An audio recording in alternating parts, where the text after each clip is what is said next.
रामचरितमानस के बारे में मेरी कुछ जिज्ञासा है, तो इसलिए मैं कुछ आपसे सवाल करना चाहूँगा।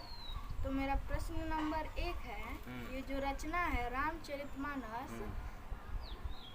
इसका नाम रामचरितमानस ही क्यों है? देखिए, हर रचना का अपना अपना नाम होता है। तुलसीदास ने स्पष्ट किया है कि यह जो रचना है रामचरितमानस, तो रामचरितमानस नाम ही क्यों पड़ा, तो वो बता रहे हैं कि भगवान शिव ने इस कथा की रचना करके और अपने मानस यानी मस्तिष्क में रखा था, और जब उचित समय आया तो वही पार्वती जी को सुनाया। तुलसीदास जी लिखते हैं कि रचि महेश निज मानस राखा, पाई सुसमौ शिवासन भाखा, ताते रामचरितमा नसबर, धरे नाम ही हेरि हर शहर। तो यही कारण है कि इस रचना का नाम रामचरितमानस पड़ा। और आपकी कोई जिज्ञासा हो तो पूछ सकते हैं। ठीक है, मेरा प्रश्न नंबर 2 है, इसके जो 7 कांड है उसका क्या महत्व है? बहुत अच्छा प्रश्न है। 7 कांड इसमें हैं, बाल कांड से लेकर उत्तर कांड तक। और तुलसीदास जी कह रहे हैं कि एहिमह रुचिर सप्तसो पाना, रघुपति भगत केर पंथाना। यानी इसके जो 7 कांड हैं वो 7 सीढ़ियाँ हैं इसकी, और वो 7 सीढ़ियाँ भगवान की भक्ति की वो 7 सीढ़ियाँ हैं जो भगवान तक पहुँचाने का काम करती हैं।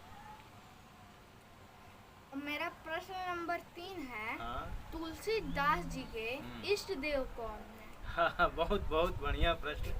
तुलसीदास इष्ट देव के रूप में जो रामचरितमानस में लिखते हैं, तो जो बाल स्वरूप है भगवान श्री राम का, उसी को अपना इष्ट देव मानते हैं। वो लिख रहे हैं कि इष्ट देव मम बालक रामा, शोभा बपुष कोटि शतकामा। उसकी जो शोभा है वो करोड़ों कामदेव की शोभा के बराबर है। पापा, ये जो मेरा प्रश्न नंबर 4 है, रामचरितमानस कब लिखी गई? अच्छा, ये तो बहुत अच्छा प्रश्न। तुलसीदास ये भी स्पष्ट करते हैं उसमें। वो लिखते हैं कि संवत 1631, करऊँ कथा हरि पदधरि सीसा, नवमी भौम बार मधुमासा, अवधपुरी यह चरित प्रकाशा। अर्थात वो कह रहे हैं कि चैत के महीने में शुक्ल पक्ष की रामनवमी तिथि थी। दिन जो था वह मंगलवार था, और संवत 1631 में अयोध्या में चैत रामनवमी के दिन इसका प्रकाशन हुआ। उसी दिन इनको लिखा गया। और मेरा प्रश्न नंबर 5 है कि रामचरितमानस के अनुसार निश्चर कौन है? हाँ, निश्चर यानी राक्षस। तुलसीदास जी कह रहे हैं कि जो माता पिता को नहीं मानते, साधु जनों से ही सेवा करवाते हैं, ऐसा स्वभाव जिनका है इस कलयुग में, वही निश्चर है। वो लिख रहे हैं कि मानहि मातु पिता नहीं देवा, साधुन सन कर वावहि सेवा, जिनके यह आचरण भवानी, ते जानहु निश्चर सम प्राणी। वही प्राणी निश्चर है, वही राक्षस है। पापा, मेरा प्रश्न नंबर 6 है, तुलसीदास जी ने रामचरितमानस की रचना क्यों की? रामचरितमानस की रचना क्यों की? देखिए, रचना का कारण तो बहुत सा होता है, लेकिन तुलसीदास स्पष्ट कर रहे हैं कि मैं अपने सुख के लिए, अपने मन की संतुष्टि के लिए इसकी रचना कर रहा हूँ। शुरुआत में जो श्लोक आते हैं बालकांड में, उसमें वो लिखते हैं कि स्वांतः सुखाय तुलसी रघुनाथ गाथा, भाषा निबद्ध मंजुलमा तनोती। यानी स्वांतः सुख, अपने सुख के लिए वो लिखते हैं, और आगे चलकर यह रचना परिजन हित का काम करती है, सबके हित का काम करती है। मेरा प्रश्न नंबर 7 है कि तुलसीदास जी के अनुसार राम कौन है? तुलसीदास जी के अनुसार राम कौन है? राम को तुलसीदास ने कहा कि राम ब्रह्म परमार्थ रूपा, अविगत अकथ अनादि अनूपा। जो राम है वो परब्रह्म है, और उनके बारे में अगर कोई वर्णन करना चाहे तो वह कह नहीं सकता, वह वर्णनातीत हैं, उनका वर्णन नहीं हो सकता, वो परम ब्रह्म है। मेरा प्रश्न नंबर 8 ये है कि सबसे बड़ा सुख और सबसे बड़ा दुख क्या है? सबसे बड़ा सुख और सबसे बड़ा दुख, तुलसीदास इसका भी जवाब देते हैं रामचरितमानस में। वो लिखते हैं कि नहीं दरिद्र सम दुख जग माही, इस संसार में दरिद्रता से बढ़कर कोई दुख नहीं है।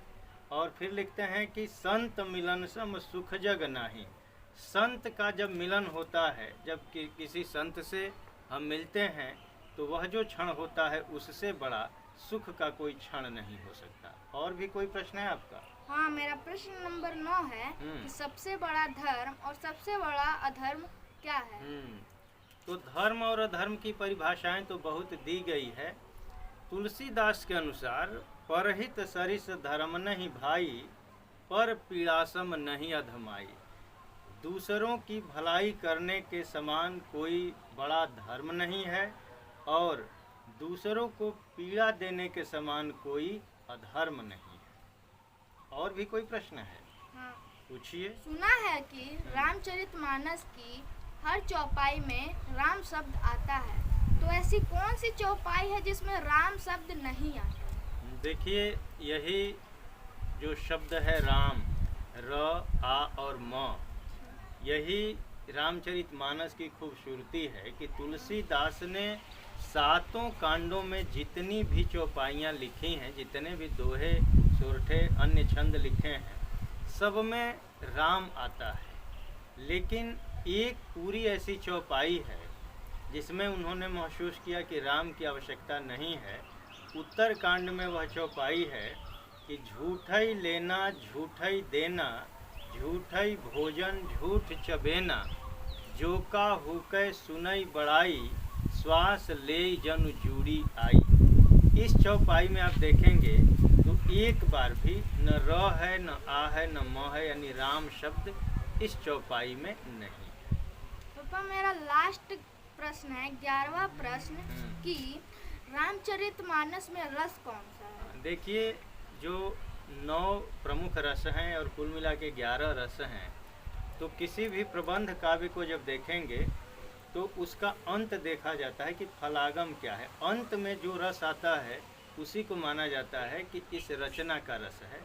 तो अंत में तुलसीदास लिखते हैं कि मुझे कुछ नहीं चाहिए, जिस प्रकार से कामी व्यक्ति को नारी प्रिय लगती है उसी तरह से हे राम मुझे प्रिय लगी है। वो लिख रहे हैं कि कामी ही नारी प्यारी जिमि, जिमि लोभी ही प्रिय दाम, तिमि रघुनाथ निरंतर, प्रिय लागहु मोहि राम। मौसम दीन न दीन हित, तुम समान रघुवीर, अस विचारी रघुवंश मनि, हरहु विषम भव भीर। और इस दोहे में चूँकि शांत रस है, इसलिए रामचरितमानस का जो रस माना जाएगा वह शांत रस होगा। तो इसमें शांत रस है। अब ये आपके जो प्रश्न थे बहुत अच्छे थे, आपने पूछा, बहुत अच्छा लगा। और कुछ अगर आप कहना चाहें तो? नहीं, मेरे इस सवाल का जवाब देने के लिए आपका बहुत बहुत धन्यवाद। जय श्री राम। जय श्री राम।